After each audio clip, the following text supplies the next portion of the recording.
आपल्या डोळ्यासमोर येतात सुंदर समुद्र किनारं, नारळी सुपारीच्या बागा आणि शांत निसर्गमय वातावरण. पण सध्या याच गोव्यामध्ये एक नवं वादळ निर्माण झालं आहे.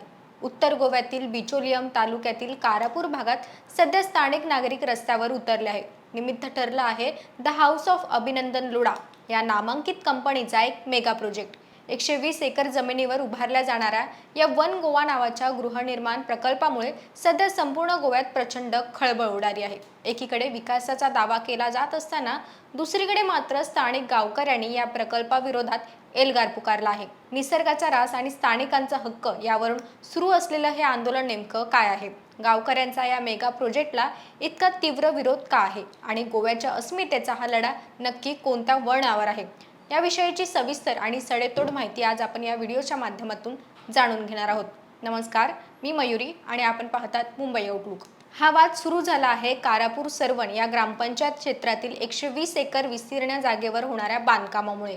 द हाऊस ऑफ अभिनंदन लोढा या कंपनीने येथे मोठ्या प्रमाणावर अलिशान घरं आणि प्लॉटिंगचा प्रकल्प सुरू केला आहे. मात्र हा प्रकल्प गोव्याच्या पर्यावरण आणि संस्कृतीसाठी घातक असल्याचा आरोप करत स्थानिक गावकऱ्यांनी आणि पर्यावरण प्रेमींनी एकत्र येत आंदोलन सुरू केलं आहे. माती, पाणी, जंगल आणि आपली पारंपरिक जमीन वाचवण्यासाठी कारापूरचे रहिवासी गेल्या अनेक दिवसांपासून साखळी उपोषणाला बसले आहेत.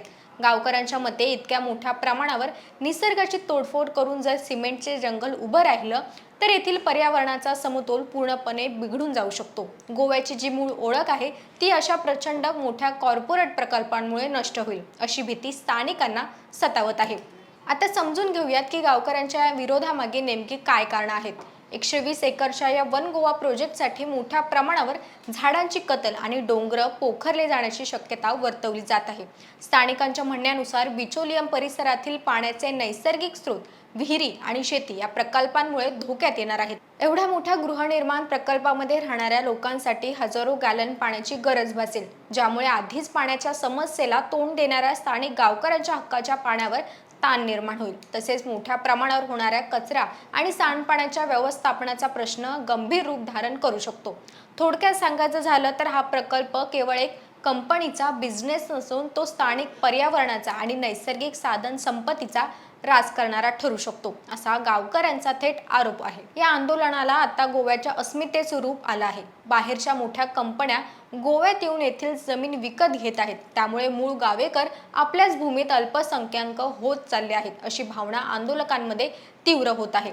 कारापूर सरवणमधील हे साखळी उपोषण आता केवळ एक गावापुरतं मर्यादित राहिलेलं नाही, तर त्याला संपूर्ण गोव्यातून आणि विविध सामाजिक संघटनांकडून पाठिंबा मिळत आहे. लोकशाही मार्गाने सुरू असलेल्या या आंदोलनाकडे सरकार आणि प्रशासन कधी लक्ष देणार हा आता सर्वात मोठा प्रश्न बनला आहे.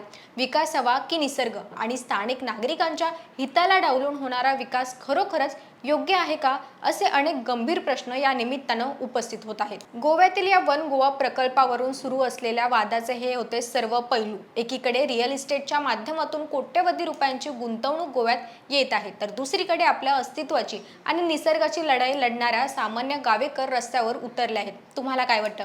अशा मोठ्या मेगा प्रोजेक्ट्समुळे खरोखरच गोव्याचा निसर्ग धोक्यात येत आहे का, की गोव्याच्या आर्थिक प्रगतीसाठी असे प्रकल्प गरजेचे आहेत? तुमची मतं खाली कमेंट बॉक्समध्ये नक्की कळवा.